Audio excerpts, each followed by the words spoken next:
은혜 받으실 하나님의 말씀은 고린도 후서 6장 8절에서 10절까지 말씀이 되겠습니다.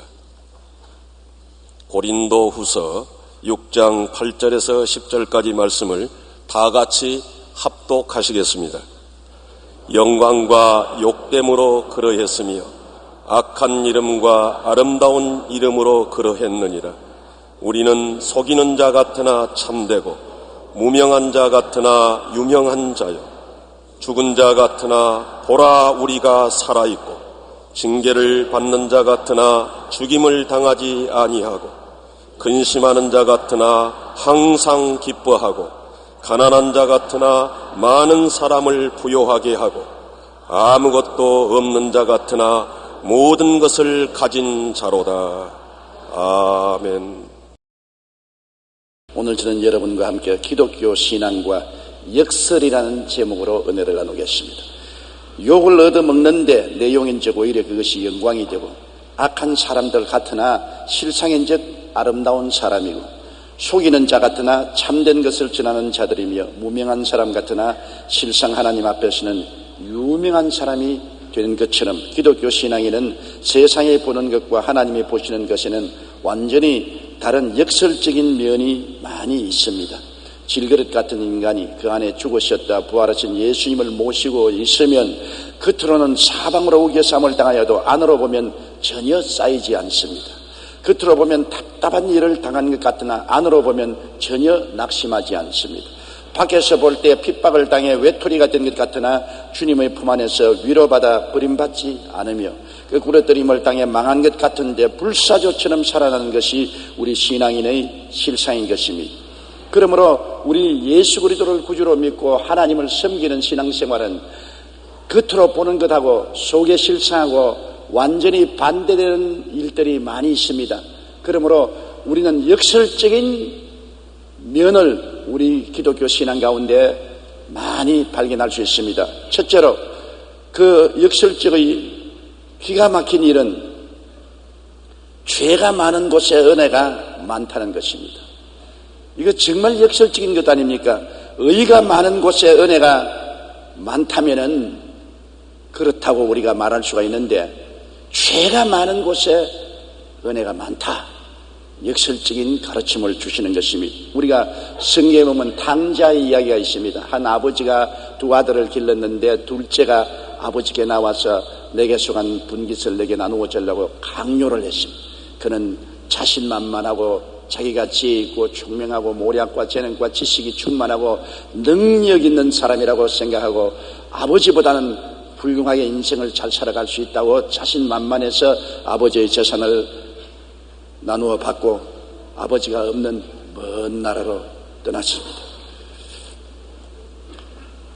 그는 아버지하고 함께 살 때 자기 자신에 대해서 너무나 오해를 하고 있었습니다. 그러나 그가 먼 나라에 가서 허랑방탕하고 살다가 있는 돈이 다 떨어지고 큰 기근이 다가와서 호구지책을 할 수가 없게 된 것입니다. 살 도리가 없어요. 할 수 없이 수소문해서 직업이라고 얻은 것이 가장 천한 시골에 가서 돼지 농장에 가서 돼지를 치는 일꾼이 된 것입니다. 헐벗고 굶주리고 춥고 괴로웠습니다. 너무나 배가 고파 돼지가 먹는 쥐염 열매를 나누어 먹으려고 하다 돼지에게 물리기도 하고 처참했습니다. 그때야 정신이 번쩍 들었습니다. 자기가 절대적인 무능력한 존재요, 실력도 없고 바보천치 살아갈 수 없는 인간이라는 것을 깨달았습니다. 고난이 다가와서 그 인간 실체를 벗겨놓은 것입니다. 나야말로 세상에서 가장 못나고 가장 무능하고 바보천치고 살아갈 도리가 없는 버림받은 존재라는 것을 깨닫고 난 다음에야 돌이켜보니 아버지 집에 있을 때 모든 것이 아버지의 은혜였구나. 옛날엔 은혜인 줄 몰랐는데 먹고 입고 자고 깨고 생활하는 모든 것이 아버지의 은혜였구나. 그가 탕자가 되어 삶의 가장 밑바닥에 내려가고 난 다음에 비로소 아버지의 은혜를 깨닫게 된 것입니다. 전에는 은혜를 전혀 깨닫지 못했습니다. 당연지 사라지는 것입니다. 그의 고백을 보면 누가복음 15장 17절로 19절에 이에 스스로 돌이켜 이르되 내 아버지에게는 양식이 풍족한 품꾼이 얼마나 많은가. 나는 여기서 줄여 죽는구나. 내가 일어나 아버지께 가서 이르기를 아버지 내가 하늘과 아버지께 죄를 지었사오니 지금부터는 아버지의 아들이라 일컬음을 감당하지 못하겠나이다. 나를 품꾼의 하나로 보소서. 당당한 아들이라고 자신만만하던 그가 모든 자신을 다 잃어버리고 이제는 품꾼의 하나로 입에 풀칠만 해주면 기꺼이 순종하겠습니다. 이렇게 변화를 받게 된 것입니다. 그가 고난을 통해서 은혜를 깨닫게 된 것입니다. 오늘날 사람들이 모든 형편이 좋고 잘 돌아가면 은혜가 무언지 모릅니다. 그러나 깊은 고통에 빠지고 시련과 환난에 빠져 자기의 무능함을 깨닫게 되면 그때 은혜의 귀중함을 깨닫게 되는 것입니다. 한 번은 예수님께서 바리새 교인의 집에 초청을 받아가서 식사를 하게 되는데 한 여자가 와서 계속해서 따라오면서 눈물로 예수님의 발등을 적시고 그것을 머리로 닦고 계속해서 그 발에 입 맞추고 향유를 발에 부었습니다. 그러니까 초청한 바리새 교인이 속으로 예수님이 하나님의 아들이었으니 잘하지 거짓말이구나. 그가 선지자이면 이 여자가 얼마나 고약하고 더러운 창녀라는 것을 왜 알지 못하고 더러운 여자가 감히 몸에 손을 대게 하느냐. 그때 예수님이 방에 들어가서 앉아서 바리새 교인을 불렀습니다. 시몬아, 한 사람이 빚을 졌는데 한 사람은 50데나리 빚을 지고 한 사람은 500데나리 빚을 졌는데 둘이가 다 빚을 갚을 수가 없어. 그래서 채주가 탕감을 해 주었는데 50데나리 빚진 자도 탕감을 받고 500데나리 빚진 자도 탕감을 받았는데 누가 더 채주를 고맙게 느끼고 사랑하겠는가? 그야 50데나리온보다도 500데나리온 용서받은 사람이 더 사랑하고 감사하게 느끼지요. 내가 자네 집에 들어올 때 자네는 발 씻을 물도 주지 아니하고 나의 입에 혹은 뺨에 키스도 안 해주었다. 그러나 이 여자는 내 들어올 때부터 눈물로 내 발을 적시고 머리털로 발을 닦고 더러운 발에 계속 키스하고 내 발에 향유를 부었다. 너는 내 머리에 감람유도 붙지 않았는데 이 여자는 내 발에 향유를 부었다. 이 여자가 나를 이렇게 많이 사랑한 것은 많은 죄가 용서를 받았기 때문이다. 적게 용서받은 사람은 적게 사랑하고 많이 용서받은 사람은 많이 사랑하느니라. 놀라운 말을 했습니다. 많이 죄를 짓고 많이 용서 안 받은 사람은 더 큰 은혜를 깊이 마음속에 느끼고 그 은혜로 말미암아 가슴 저리는 사랑을 베푼다는 것입니다. 누가복음 7장 47절 48절에 이러므로 내가 네게 말하노니 그의 많은 죄가 사하여졌도다. 이는 그의 사랑함이 많음이라. 사함을 받은 일이 적은 자는 적게 사랑하느니라. 이에 여자에게 이르되 내 죄 사함을 받았느니라 하시니라. 여러분, 우리가 주님을 언제 크게 사랑합니까? 내 죄를 깨닫고 내가 얼마나 큰 죄인인 것을 깨닫고 그 죄가 예수님의 보혈로 용서함을 받은 것을 알게 될 때 주님 은혜를 깊이 느끼고 주님을 많이 사랑하게 되는 것입니다. 그러나 내가 죄인이라고 느끼지 아니하고 주님의 은혜를 체험하지 못하면 이름만 주여 주여 하지 가슴 속에 뜨거운 주님에 대한 사랑을 갖고 있지 못하게 되는 것입니다. 우리 한국의 초대교회 유명한 목사였던 이규풍 목사 이야기가 있습니다. 평양의 바울이라 불리는 이규풍 목사는 원래 장안의 소문난 불량배요 건달이었습니다. 잔치집마다 다니며 술 내놓으라 떡 내놓으라고 주먹을 휘두르고 잔치집을 풍지박산으로 만들었었습니다. 1890년에 우리나라에 온 모펫 선교사 집에 친구들과 함께 가서 돌을 던지고 모펫 선교사를 돌로서 때려서 턱이 부러져서 병원에 입원하게끔 만들었습니다. 얼마 후 그는 원산에 갔다가 또 다른 선교사를 만났습니다. 순간 그의 머릿속에 모펫 선교사가 떠올랐습니다. 그 사람은 왜 내게 얻어맞고 돌로서 턱이 부러져도 한 번 항변을 하지 않고 나에게 욕도 하지 않았는가? 왜 그랬을까? 양심의 가책이 떠올랐습니다. 하룻밤에 그가 잠을 자는데 머리에 가시관을 쓴 흰 옷 입은 분이 나타나서 기풍아 왜 나를 핍박하느냐? 너는 나의 증인이 될 사람이라고 말한 것이었습니다. 놀라서 깨어보니 꿈이었는데 그때부터 이전에 지은 죄들이 마음속에 자꾸 기억이 나고 마음에 고통스러워 견딜 수가 없었습니다. 왜냐하면 평양 장대신 교회 당시는 데 들어가서 내리 난동을 부리고 교회 건축을 회방하고 지은 교회를 무너뜨리고 한 죄도 지은 것입니다. 그는 가슴을 치고 통곡을 해도 용서받을 수 있을 것 같지 않았습니다. 그래서 자신을 전도했던 사람을 찾아가서 함께 서원론 선교사에 갔습니다. 자초지종을 들은 서원론 선교사님이 하나님이 당신을 부르셔서 주의 종으로 삼으려고 하니 당신은 예수 그리스도의 십자가의 보혈로 씻음을 받고 구원을 받으십시오. 그래서 이기풍 목사는 땅을 치고 예수님께 회개를 하고 보혈을 통해서 용서를 받고 마음의 기쁨을 얻자 스왈론 목사님이 기뻐하십시오. 주님이 당신의 죄를 다 용서해 주었습니다. 죄를 너무나 많이 지은 그였기 때문에 예수님의 십자가 보혈로 말미암아 죄사함을 받으니 은혜가 너무나 감격해서 그날이 생활을 다 포기하고 전도자가 된 것입니다. 그가는 평양신학교에 들어가서 우리나라 최초의 목사가 되고 초대 제주도 선교사로 파송받아 7년을 제주도에서 복음을 전파했습니다. 그 이후에 호남 지방에서 목회하다가 일본 심사 참배에 반대해서 경찰에 잡혀가서 혹된 고통과 고문을 받고 투옥 생활을 하다가 병들어서 순교당하고 마는 것입니다. 교회를 핍박하고 선교사를 괴롭히는 청년이 예수님의 용서를 체험하여 오히려 다른 사람보다 더 열정적이고 헌신적으로 주님을 섬겼습니다. 나중에는 목숨까지 재난에 바쳤습니다. 왜냐? 죄가 많은 곳에 은혜가 많습니다. 크게 용서 안 받은 사람이 크게 사랑하게 된 것입니다. 그래서 이 위대한 선교사로서 복음 전도자로서 하나님의 나라를 위해서 크게 역사한 주의 종이 된 것입니다. 우리가 자기 죄를 깨달으면 깨달을수록 예수님의 십자가의 은혜가 감격적입니다. 죄를 깨닫지 못하면 은혜를 깊이 느끼지 못해요. 제가 평신도 때 서대신동에 있는 부산 풀가스볼 처치 루피 리처드 목사님이 목회하는 교회에 나갔는데 그게 피라는 과부 할머니 한 분이 딸을 데리고 교회를 열심히 나오면서 주님을 섬겼습니다. 저하고 늘 같은 옆에 앉아서 예배를 드렸는데 나보고 한 말이 청년 왜 눈물을 흘리면서 기도를 하지 않느냐. 그래서 눈물을 흘릴 것이 없는데요. 왜 울어요? 그러니까 그분은 눈물 흘리면서 청년 죄를 파헤치면 얼마나 십자가의 은혜가 감격한지 모른다오. 나는 하루 종일 내 죄를 파헤치는 기도를 하고 그 죄를 파헤칠 때마다 예수님의 은혜에 감격해서 눈물을 흘린다오. 그래서 별난 여자도 있다. 사이콘가 보다.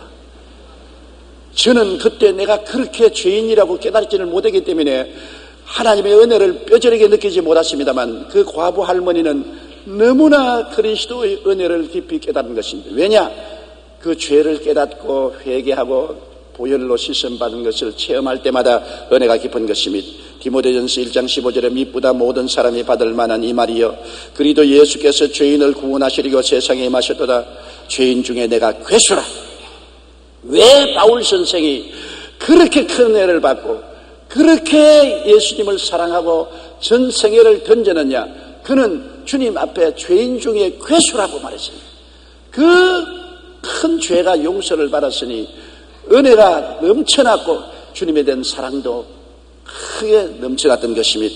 우리 찬송가 138장에 보면 만왕의 왕 내 주께서 왜 고초당했나? 이 벌레 같은 날 위에 그 보혈을 흘렸네. 이 벌레 같은 날 위하여 고초를 당하신 것입니다. 만왕의 왕 내 주께서 왜 고초당했나? 이 벌레 같은 날 위에 그 보혈을 흘렸네. 십자가 내가 처음 볼 때에 나의 마음에 큰 고통 사라져. 오늘 믿고서 내 눈 밝았네. 처음 내 기쁨 영원하도다. 주 십자가 못 박힘은 속죄함 아닌가. 긍휼함과 큰 은혜 말할 수 없도다. 십자가 내가 처음 볼 때에 나의 맘의 큰 고통 사라져.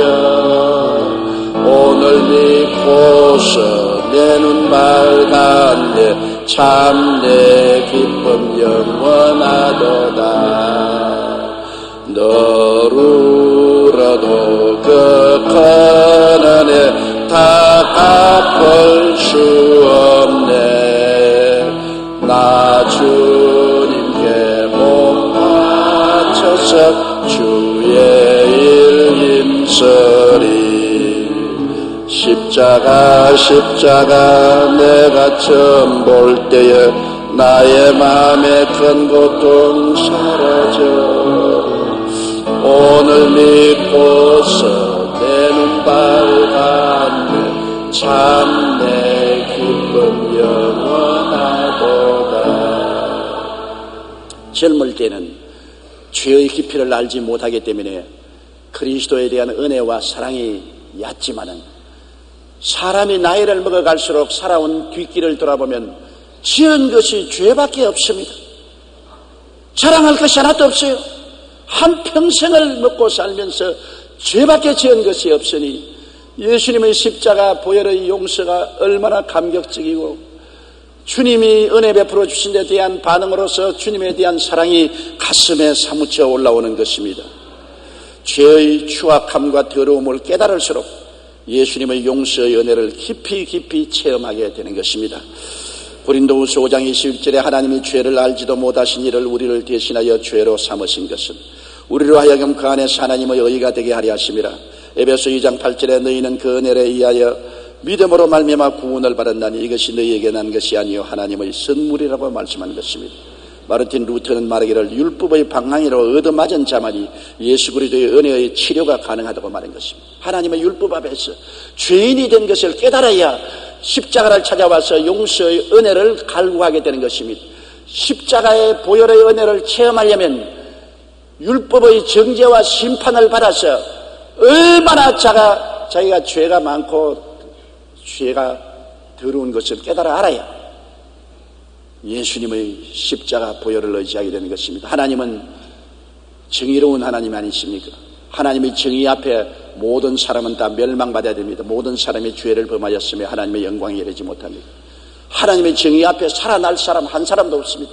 모두 다 지옥의 불구덩이 속에 던져질 수밖에 없습니다. 그런데 하나님은 또한 사랑의 하나님입니다. 그 자녀들이 불구덩이 속에 들어가는 것을 볼 수가 없습니다.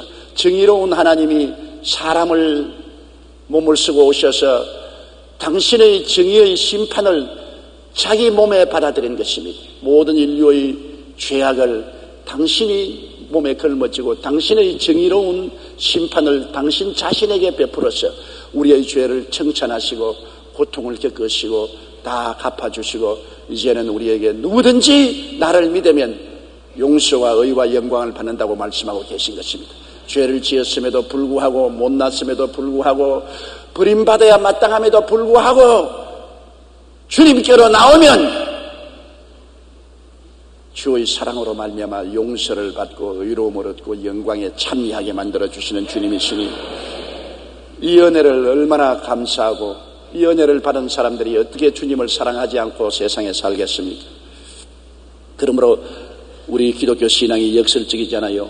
의로운 사람에게 은혜가 많은 것이 아니라 죄가 많은 곳에 은혜도 많고, 용서 안 받은 사람이 주님을 사랑하는 것이 아니라 용서를 많이 받은 사람일수록 주님을 더 많이 사랑하게 된다는 것을 알 수 있는 것입니다. 둘째로 또 역설적인 것은 병약한 곳에 치료와 건강의 은혜가 넘쳐난다는 것입니다. 성경에 예수님께서 건강한 자에게는 의원이 설데 없고 병든 자에게라야 설데 있나니라고 말씀한 것입니다. 예수님이 병 고치는 의원이 되신다는 것을 우리가 믿고 의지할 수 있는 길은 우리가 병들어서 괴롭기 때문에 주님께 나와서 그렇게 된 것입니다. 우리가 건강하고 병이 없으면 치료하는 예수님을 찾아갈 필요 없습니다. 몸이 안 아픈데 왜 병원 찾아가요? 건강한 사람이 의원을 찾아갈 리 없지 않습니까? 예수 그리스도가 우리의 치료자라는 것을 깨닫게 되는 것은 우리 심신이 약하고 병들었기 때문에 주님의 치료를 구해서 주님을 찾아가는 것입니다. 베드로전서 2장 24절에 친히 나무에 달려 그 몸으로 우리 죄를 담당하였으니 이는 우리로 죄에 대하여 죽고 의에 대하여 살게 하려 하심이라. 제가 채찍에 맞음으로 너희가 나음을 얻었나니라고 말씀하고 있는 것입니다. 주님이 채찍에 맞음으로 우리가 나음을 얻었다는 것은 우리가 병들었을 때야 깨달을 수 있는 것입니다. 건강할 때는 그것을 깨닫지 못해요. 병들어서 지푸라기라도 잡고 매달릴 수밖에 없는 처지에 있을 때 주님께서 내 병을 치료하기 위해서 채찍에 맞아 등이 갈기갈기 찢어지고 선지피를 흘리시다는 것을 깨달아 알게 되고 의지하게 되는 것입니다. 그렇기 때문에 내가 약할 때 주님을 의지하면 강해지는 것입니다. 내가 강하면 주님을 의지하지 않지. 그러나 내가 약하면 만왕의 왕 만주의 주 한없이 크신 반석 대신 주님께 의지함으로 강해질 수 있는 것입니다. 건강할 때는 자기의 건강에만 의지한 것입니다. 이사야 2장 22절에 너희는 인생을 의지하지 말라. 그의 호흡은 코에 있나니 셈할 가치가 없다고 말한 것입니다. 코에 숨이 떨어지면 그냥 흙으로 돌아가는 것입니다. 인생을 자랑할 것이 전혀 없습니다. 내일 일을 자랑하지 마라. 오늘 내게 어떠한 일이 날지 알지 못한다. 너 인생이 무엇이냐? 잠시 있다 사라지는 안견이라고 말하는 것. 이렇게 허무맹랑합니다. 하나님을 모르는 사람은 일시적인 자기 건강을 자랑하고 청춘을 자랑하지만은 순식간에 먼지와 티끌로 돌아갈 수 있습니다.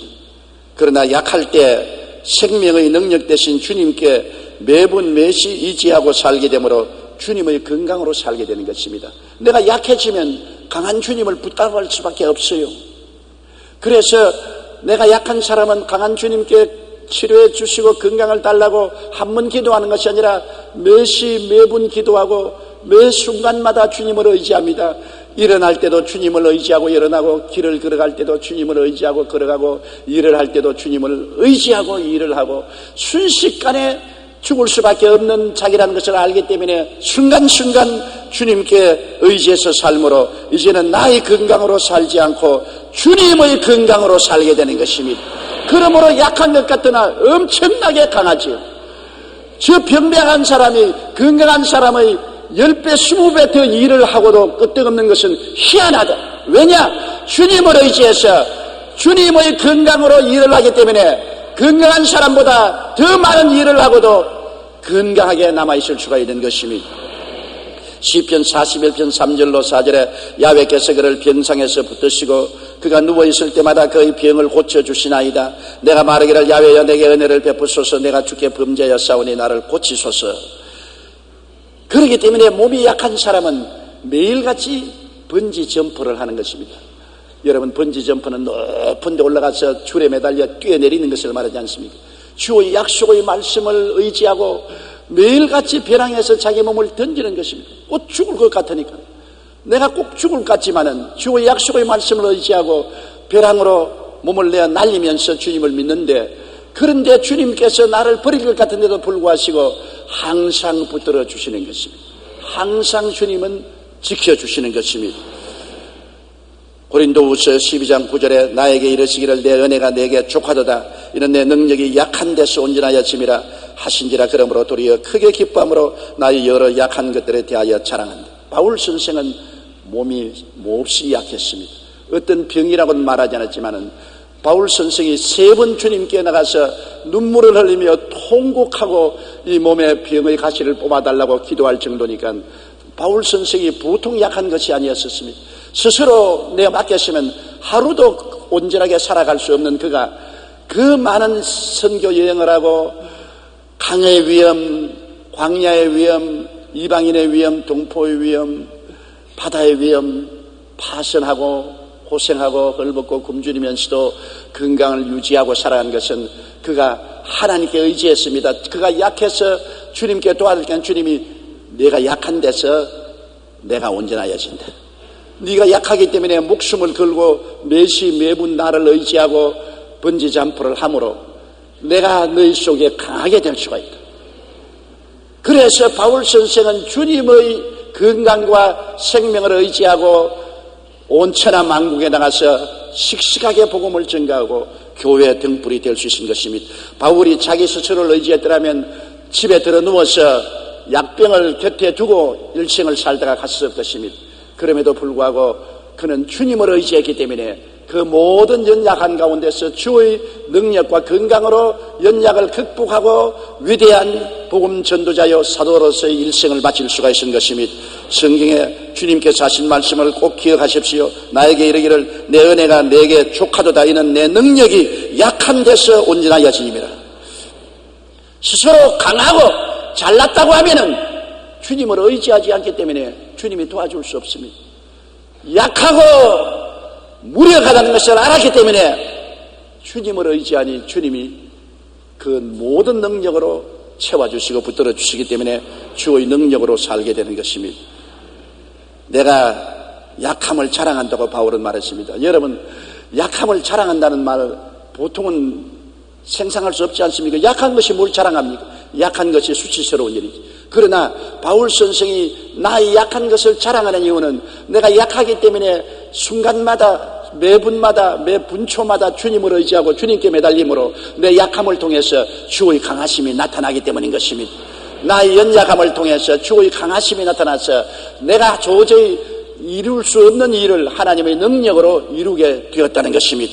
고린도후서 12장 10절에 그러므로 내가 그리스도를 위하여 약한 것들과 능력과 궁핍과 박해와 고난을 기뻐하노니 이는 내가 약한 그때 강함이라. 이 역설적인 것이 아닙니까? 세상 사람은 자기가 강할 때 강한데 예수 믿는 사람은 약할 때 강해지는 것입니다. 자기가 약할 때 무한히 강한 그리스도를 의지할 수 있으므로 주의 능력이 나타나서 강한 것입니다. 사람 스스로 강한 것이 아닙니다. 주의 능력이 약한 사람을 통해서 나타남으로 강하고 하나님의 놀라운 역사를 이루어갈 수가 있는 것입니다. 주님 없이는 순간도 살 수 없음을 늘 체험하여 언제든지 천국 갈 각오를 하고 주님께 매어 달림으로 주의 권세와 능력이 나타나게 된 것입니다. 1967년 이스라엘의 총리였던 골다 메이어 여사의 사후에 출간된 자서전에 보면 이런 말이 나옵니다. 골다 메이어 여사는 이스라엘의 국무총리로서 대단한 능력 있는 분이었습니다. 그러나 깜짝 놀란 만치 인물이 못났어요. 골다 메이어 수상 지금도 저희 머릿속에 기억나는데 남자같이 생겼습니다. 그렇기 때문에 시집도 못 갔지요. 그는 그 자서전에 그렇게 기록했습니다. 내 얼굴이 못난 것이 다행이다. 나는 못났기 때문에 시집도 가지 않고 기도하고 못났기 때문에 열심히 공부만 해서 나의 약함이 이 나라에 도움이 되어 국무총리로서 나라를 다스리게 되었으니 나의 실망은 하나님의 영광이 되었다고 말한 것입니다. 요새 전문직 여성들 보면 되게 인물이 못난 사람이 많아요. 다 그렇진 않지만은 훌륭한 의사 선생님이나 교수나 능력 있는 과학자나 보면 그렇게 잘난 여성이었고 보통이에요. 잘났으면 남자들이 자꾸 찝쩍거려서 견딜 수가 있습니까? 학생 시절에 이미 남자들에게 잡혀가 버리죠. 별로 못났으니까 아무도 건드리지 않으므로 공부에 열중할 수가 있어서 훌륭한 여성 지도자들이 된 것입니다. 이러므로 못났다고 낙심할 필요가 없는 것은 못난 만큼 예수를 믿으면 하나님께 의지하면 주님이 능력이 와서 그 못남을 통해서 놀라운 은총의 보상을 베풀어 주시는 것입니다. 하나님은 언제나 공평하신 하나님이신 것입니다.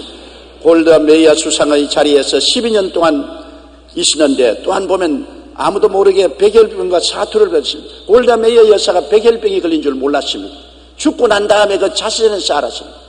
백혈병은 엄청난 혈액암입니다. 무시무시한 질병입니다. 그럼에도 불구하고 그는 백혈병이 걸렸으므로 주님께 기도하고 주님께 의지해서 주님의 건강으로 놀라운 활동을 하고 하나님의 능력으로 이스라엘을 튼튼한 기초 위에 세울 수 있었다고 말했습니다. 하나님 안에서 우리 약함이 꼭 주님을 의지하게 되면 강하게 된다는 것을 알아야 되는 것입니다. 약한 것을 그대로 두면은 멸망하고 말지요. 약한 자가 하나님을 찾고 예수님을 의지하면 주의 능력이 일어나서 약할 때 강하게 되는 것이고 주의 영광이 나타나는 것입니다. 또 세 번째 역설적인 것은 내가 가난할 때 부유하다는 것입니다. 나는 아무것도 없는 자로 돼 많은 사람을 부유케 한다고 바울 선생이 말씀한 것 같습니다. 왜냐하면 배고픈 자가 음식을 찾고 목마른 자가 우물을 파는 것처럼 가난하기 때문에 부유하신 하나님을 찾게 되는 것입니다. 내가 잘 먹고 잘 입고 잘 살면 하나님을 왜 찾아요? 내가 헐벗고 굶주리고 배고프기 때문에 나를 먹여주고 입혀주고 돌봐줄 수 있는 하나님을 간절히 찾는 것입니다. 배부른 사람 음식 안 찾아요. 목 마르지 않은 사람 물 찾지 않아요. 잘 사는 사람 하나님 찾지 않아요. 마음이 가난한 자는 복이 있느니 천국이 저희 것이며 가난하기 때문에 하나님을 찾게 되는 것입니다. 사무엘상 2장 7절로 8절에 야훼는 가난하게도 하시고 부하게도 하시며 낮추기도 하시고 높이기도 하시는도다. 가난한 자를 진토에서 일으키시며 빈궁한 자를 그름더미에서 올리사 귀족들과 함께 앉게 하시며 영광의 자리를 차지하게 하시는도다. 이러한 능력을 가지고 계시기 때문에 우리가 가난할 때 주님을 찾아서 하나님의 은총을 받아 부유하게 될 수가 있기 때문에 역설적인 것입니다. 가난한 사람이 부유하게 되고 없는 사람이 있게 되고 동양받던 사람이 남에게 나누어 줄 수 있게 되는 것이 신앙의 역설적인 면이 되는 것입니다. 하나님은 가난을 기뻐하시는 하나님이 아니십니다. 어떠한 사람들이 요사이 예수를 믿으면 복받는다는 기복신앙의 말씀을 전하지 말라고 하는데 여러분 배부른 소리 하지 마십시오. 제가 1958년도 불광동에서 교회를 개척할 때 모든 사람들이 헐벗고 굶주리고 가난해서 그들에게 하나님의 복음을 전거해도 마이동풍이었었습니다. 그들은 한 말이 천국에 그렇게 아름다운 미래를 가지고 계신 하나님이면 이 지상에 사는 동안에 우리에게 먹을 양식을 주고 덮을 이불을 주시고 입을 옷을 좀 주셔야 천당에 있는 것을 하지 지상에 조그마한 천당도 못 주는 하나님을 우리가 죽어서 영원한 천국에 들어간다고 어떻게 할 수 있냐? 여러분 잘 먹고 잘 입고 잘 사는 배부른 사람들이 예수 믿으면서 하나님께 복구하는 것은 잘못된 것이다 그렇게 말할 수 있지. 정말 배고프고 헐벗고 굶주리고 병든 사람 나라도 도와줄 수 없고 이웃도 안 도와주는데 누구를 찾아갑니까? 하나님밖에 찾아갈 수가 없는 것입니다. 나는 거기에서 불광동에서 하나님은 우리 영혼이 잘되고 범사에 잘되며 강건하고 생명을 얻되 넘치게 얻게 하는 좋은 하나님이라는 것을 깨닫고 전파하고 그 무수한 사람들에게 위로와 격려와 믿음을 나눌 수가 있었던 것입니다. 여러분 성경을 보면 아브라함도 이삭도 야곱도 가난하지 않았습니다. 출발에는 빈손 들었지만 나중에는 하나님이 크게 복을 주신 것입니다. 창세기 24장 35절에 아브라함에 대해서 그 종 엘리에셀이 이렇게 증언했습니다. 야훼께서 나의 주인에게 크게 복을 주시어昌盛하게 하시되 소와 양과 은금과 종들과 낙타와 나귀를 그에게 주셨고 넘치는 축복을 아브라함이 주셔서 아브라함은 가나안 땅에 맹주가 된 것입니다. 아브라함이 혼자서 자기 집에 318명의 군인을 길러서 사병을 데리고 있을 정도로 부자였습니다. 요사이 여러분 집안 식구를 318명 거느리고 살 수 있을 만한 사람이거든 보통 부자가 아닌 것입니다. 아브라함의 아들 이삭은 창세기 26장 12절로 14절에 이삭이 그 땅에서 농사하여 그의 100배나 얻고 마침내 거부가 되고 장대하게 되었다고 말하는 것입니다. 하나님이 이삭을 헐벗고 굶주리고 거지 대장이 되게 만들었다고 그렇게 말하지 않았습니다. 한 해 농사에서 100배나 얻고 거부나 되고 마침내 장대하게 되었다고 말하는 것입니다.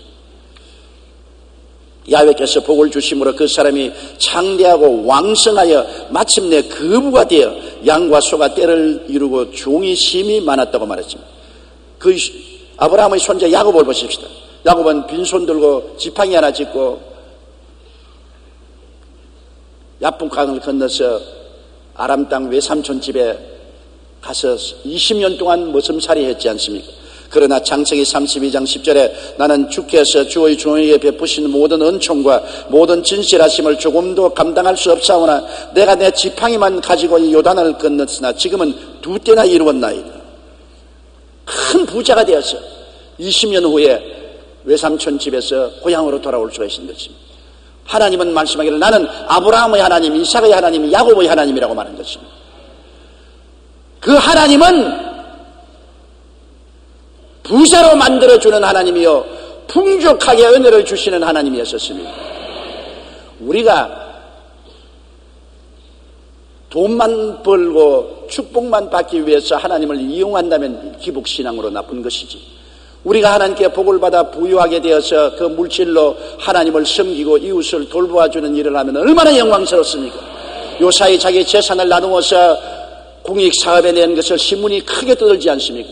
야, 나도 그렇게 하면 해봤으면 좋겠다. 그래도 나는 아무것도 없는 쥐뿔도 없는데 어떻게 뭘 내놔요? 뭐 있어야 공익사업에 내놓고 장학재단도 세우고 불쌍한 사람 도와줄 수도 있잖아요. 우리 여의도 순복음교회가 큰 교회요, 부자 교회이기 때문에 300개의 교회를 세우고 600여 명의 선교사를 내보내고 엘린복지동산을 운영하고 한세대학을 운영하고 놀라운 선교 사업을 할 수 있는 것은 있기 때문에 하는 것입니다. 아무것도 없으면 항상 도와달라고 손만 내밀고 말 것인 것입니다. 우리가 하나님께 복을 받아 하나님을 섬기고 이웃을 돕기 위해서 하는 올바른 태도와 목적을 가지고 있으면 얼마든지 복을 받아도 좋습니다. 나쁘지 않습니다. 복 받는 것이 나쁘지 않습니다. 복을 받아서 내 육신의 정욕과 안목의 정욕과 이 세상 자랑을 위해서 살겠다고 하면 그게 나쁘지. 복을 받아 하나님을 섬기고 이웃을 섬기기 위해서 나누어 주며 살겠다는 것은 복이 얼마나 아름다운 축복이 될 수가 있는 것입니다. 갈라디아서 3장 9절에 믿음으로 말미암는 자는 믿음이 있는 아브라함과 함께 복을 받는다고 말한 것입니다. 그러므로 무조건 하고 기복신앙은 나쁘다고 욕을 해서는 안 됩니다. 복을 어떻게 사용하는가 그것이 다르지. 복을 올바르게 사용하기 위해서는 하나님께 얼마든지 복을 구하는 여러분 되시기를 주님 이름으로 축원합니다. 원래 하나님은 가난을 만든 적이 없습니다. 에덴의 부요를 생각해 보십시오. 창세기 2장 8절로 9절에 야훼 하나님이 동방의 에덴의 동산을 창설하시고 그 지으신 사람을 거기 두시니라. 야훼 하나님이 그 땅에 보기에도 아름답고 먹기에도 좋은 나무가 나게 하시니 동산 가운데는 생명나무와 선악을 알게 하는 나무도 있더라. 에덴 동산은 낙원이었습니다. 아름다운 아담과 하와가 살 수 있는 처소였고 그곳에 가난이란 없었습니다. 저주가 없었습니다. 하나님은 가난이나 저주를 만든 적이 없습니다. 타락이 가난과 저주를 가져온 것입니다. 창세기 3장 17절 19절에 아담에게 이르시되 내가 내 아내의 말을 듣고 내가 내게 먹지 말란 나무의 열매를 먹었은즉 땅은 너로 말미암아 저주를 받고 너는 내 평생의 수고하여야 그 소산을 먹으리라. 땅이 내게 가시던 물과 은극기를 낼 것이라. 내가 먹을 것은 밭의 채소인즉 내가 흙으로 돌아갈 때까지 얼굴에 땀을 흘려야 먹을 것을 먹으리라. 그래서 이와 같이 생활의 고통과 괴로움은 하나님을 반역하고 땅의 저주를 받았기 때문에 오늘날 이런 저주가 임한 것입니다. 그러나 예수님이 오셔서 이 저주를 청산해버린 것입니다. 여러분, 아담의 자손들이 받은 저주를 새로운 인류의 조상 예수님께서 십자가의 보혈을 통하여 청산해버린 것입니다. 고린도후서 8장 9절에 우리 주 예수 그리스도의 은혜를 너희가 알거니와 부유하신 이로서 너희를 위하여 가난하게 되시면 그의 가난함으로 말미암아 너희를 부유케 하리 하심이라. 예수님이 하나님 아들로서 왜 풍찬 노숙을 하며 가난했습니까? 우리의 가난을 대신 청산하기 위해서 그렇게 했다는 것입니다. 그러므로 오늘날 우리가 가난해도 헐벗고 굶주리고 못 살면 예수님이 풍찬 노숙을 한 그 고난을 헛되게 하는 것이 되고 말지 않겠습니까?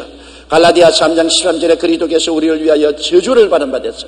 율법의 저주에서 우리를 속량하였으니 이는 기록된 바 나무에 달린 자마다 저주 아래 있는 자라 하였습니다. 이는 그리스도 예수 안에서 아브라함의 복이 이방인에게 미치게 하리 함이라고 말한 것입니다. 십자가에 그 고난 당하시고 척 늘어진 예수님, 우리 저주를 청산하기 위해서 그렇게 했던 것입니다. 그러므로 그리스도 안에서는 저주와 가난은 다 청산되어 버리고 마는 것입니다.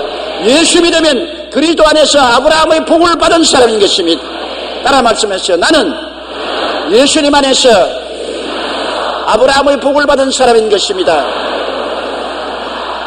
여러분은 복받은 사람으로 입술로 시인하고 결코 가난하고 헐벗고 굶주리고 저주받았다고 입술로 고백하는 어리석은 사람이 되지 말기를 주님 이름으로 축원합니다. 우리가 말씀과 믿음으로 부유하게 되고 그것이 이루어진 것을 마음속에 꿈꿀 수가 있는 것입니다. 우리는 세상에서 가난해졌을지라도 하나님 말씀을 깨달아서 알게 되고 그 다음 내가 부유하게 되고 풍성하게 되고 축복받아 하나님과 사람을 섬기는 사람이 된 것을 꿈꿀 수가 있고 그것을 믿고 그것을 입술로 고백하고 그것을 감사하면 내 믿은 대로 될지어다. 고린도전서 2장 9절에 기록된 바 하나님이 자기를 사랑하는 자들을 위하여 예비하신 모든 것은 눈으로 보지 못하고 귀로도 듣지 못하고 사람의 마음으로도 생각지 못하다. 우리를 위한 주님이 예비한 것은 우리 인간의 상상을 초월한 것입니다. 우리의 이상이나 감각이나 우리의 느낌으로는 알 수 없는 아름다운 것을 예비해 놓은 것입니다. 우리가 부유하게 되는 것은 마음으로 먼저 부유하게 되는 것입니다. 내가 복받은 사람인 것을 마음에 깨달아 알고 그것을 바라보고 꿈꾸고 그것을 믿고 그것을 입술로 시인해서 나는 복받은 사람이라고 고백하고 부정적인 말하지 않고 감사하고 나가면 하나님이 역사하사 성령으로 여러분에게 복을 주는 것입니다. 하나님이 주시는 복은 인간으로서 상상할 수 없습니다. 하나님의 능력과 권세로 주시는 것입니다. 너희는 내게 부르짖어라. 내가 내게 응답하겠고 내가 알지 못하는 크고 비밀한 일을 보여주려는 것입니다. 우리가 아는 것으로 하면 비밀이 안 됩니다. 하나님은 감추어 놓았다가 우리가 알지 못하는 크고 비밀한 축복을 보여주시는 것입니다. 그러고는 언제나 하나님은 우리에게 말씀하시는 것이 놀랬지. 주님은 그 말씀하시기를 원하는 것입니다. 깜짝 놀랬지. 상상도 못했지. 얼마나 감사한 일이겠습니까? 그러므로 우리는 어떠한 역경 속에서도 우리가 하나님의 말씀을 깨닫고 꿈을 꾸고 믿고 입술로 시인하면 놀라운 기적이 일어날 것을 기대할 수가 있는 것입니다. 고린도후서 1장 20절에 하나님의 약속은 얼마든지 그리스도 안에서 예가 되나니라고 말한 것입니다. 2003년 2월 7일 국민일보 기사에 춘천시 서면에 관한 이야기가 난 적이 있습니다. 서면은 원래 춘천에서 가장 가난한 동네입니다. 지리상으로 춘천에서 멀지 않지만 강을 2개나 건너야 하는 오지인지라 농토가 적고 경제적으로 낙후되었습니다. 그러던 것이 1954년도에 금산리에 금산교회가 설립되고 복음이 전파되면서부터 달라지기 시작했습니다. 6.25의 전통에서 체면과 의식을 중시하던 수동적인 주민들의 기질이 복음을 듣고는 적극적이고 능동적으로 바꾸어졌습니다. 금산교회 홍순우 목사는 서면이 발전한 중요한 원인 중에 하나가 교회를 통해 받아들인 복음과 새로운 생각이라고 말했었습니다. 들어보세요. 현재 서면의 일명이 서면이 아니고 박사마을로 불리는데 실제로 이 마을에서만 박사학위를 취득한 사람이 78명이 남았습니다. 조그마한 가난하고 쪼들어진 그 동리에 78명의 박사가 나왔으니 교회가 들어와서 복음으로 변화시킨 그 영향력을 보십시오. 하나님이 저주를 제하시니 가장 가난한 마을에서 박사가 78명, 전국 면 단위로서 가장 많은 박사가 나왔고 이외에도 초중등 교장급 이상 교육자가 71명, 국회의원이 3명, 군수가 5명, 법조인 6명, 교육감 2명, 5급 이상 공직자 60여 명이 나왔고 목사도 10명이 넘게 나왔습니다. 가난한 고장에 예수 그리스도의 복음이 들어가자 말씀과 믿음으로 부욕해 되고 하나님의 기적이 일어난 것입니다. 우리가 잘 살려면 예수 잘 믿어야 돼요. 어떠한 인간적인 정책이나 노력이 있다 하더라도 하나님이 복을 안 주면 쓸데없잖아요. 금산마을이 박사마을이 되고 이렇게 놀라운 축복을 받는 것은 교회가 들어가서 복음을 전함으로 하나님이 저주를 제하심으로 이렇게 된 것입니다. 하나님은 가난한 자에게 부요를 주시는 좋으신 하나님인 것을 알아야 되는 것입니다. 출애굽기 23장 25절에 내 하나님 야훼를 섬겨라. 그리하면 야훼가 너희의 양식과 물에 복을 내리고 너희 중에 병을 제하겠다고 말했었으며 시편 23편 1절에 야훼는 나의 목자시니 내게 부족함이 없으리라고 말씀하셨으며 마태복음 25장 29절에 물은 있는 자는 받아 풍족하게 되고 없는 자는 그 있는 것까지 빼앗기려 했었으니 우리가 하나님께 은혜와 복을 받아 나누어주고 또 나누어주고 또 나누어주면 자꾸만 하나님께서 부어주시고 풍성하게 은혜를 베풀어 주시는 것입니다. 독일의 사회학자요 경제학자인 막스 웨버는 유럽 사회에 자본이 형성되고 복지국가가 형성된 이유는 기독교인의 마음속에 재물의 주인은 하나님이라는 생각이 있었기 때문이라고 말했습니다. 서구 경제의 근간이 기독교인의 믿음에서 출발했다는 것입니다. 오늘날 불합하다 미국이 잘 사는 이유는 막스 웨버가 말한 것처럼 예수를 믿고 하나님을 섬기는 신앙의 윤리 속에 섰기 때문에 잘 살게 되었다고 말한 것입니다. 하나님 안에서 가난한 부요로 변화된 것입니다. 예수님을 만나면 인생이 역설적으로 달라지는 것입니다. 죽는 것 같으나 살고 가난한 자 같으나 부유하고 거짓말한 자 같으나 참말을 말하고 버림받은 자 같으나 놀라운 은혜를 받고 죽는 자 같으나 살고 역설적인 놀라운 삶을 체험하게 되는 것입니다. 하나님은 판을 바꾸시는 하나님인 것입니다. 하나님은 판을 바꾸어요. 깽판을 축복의 판으로 바꿔버리는 것입니다. 악을 선으로 바꾸시는 하나님인 것입니다. 고린도후서 5장 17절에 그런즉 누구든지 그리스도 안에 있으면 새로운 피조물이라 이전 것은 지나갔으니 보라 새 것이 되었도다. 예수님 안에서 십자가를 통하여 영원히 잘됨같이 범사에 잘되며 강건하고 생명을 얻되 넘치게 하는 전인구원의 새로운 피조물로 변화되는 기적이 일어나게 되는 것입니다. 우리 고개 숙여 기도드리겠습니다. 사랑이 많으신 우리 하나님 아버지요, 주님께서 우리에게 십자가를 통하여 역설적인 은혜를 주신 것을 감사합니다. 세상에 볼 때는 죽는 자 같으나 하나님 안에서 살고, 세상에 볼 때는 가난한 자 같으나 하나님 안에서 부유하게 되고, 세상에 볼 때는 병들어 쓸모없는 사람이 되는 것 같으나 하나님 안에서 강하고 능력 있는 사람이 되고, 세상에서 희망이 없는 것 같으나 하나님 안에서 놀라운 희망을 갖게 되는 역설적인 은혜를 주심을 감사합니다. 그러므로 이 그리스도의 메시지는 우리에게 소망을 주고 이 세상에 빛이 되는 것을 감사합니다. 우리 아버지 하나님, 그리스도 안에서 용서를 받고 치료를 받고 축복을 받고 영광 속에 하나님을 섬기고 이웃을 섬기는 삶을 살게 도와주시옵소서. 예수님 이름으로 기도드리옵나이다. 아멘.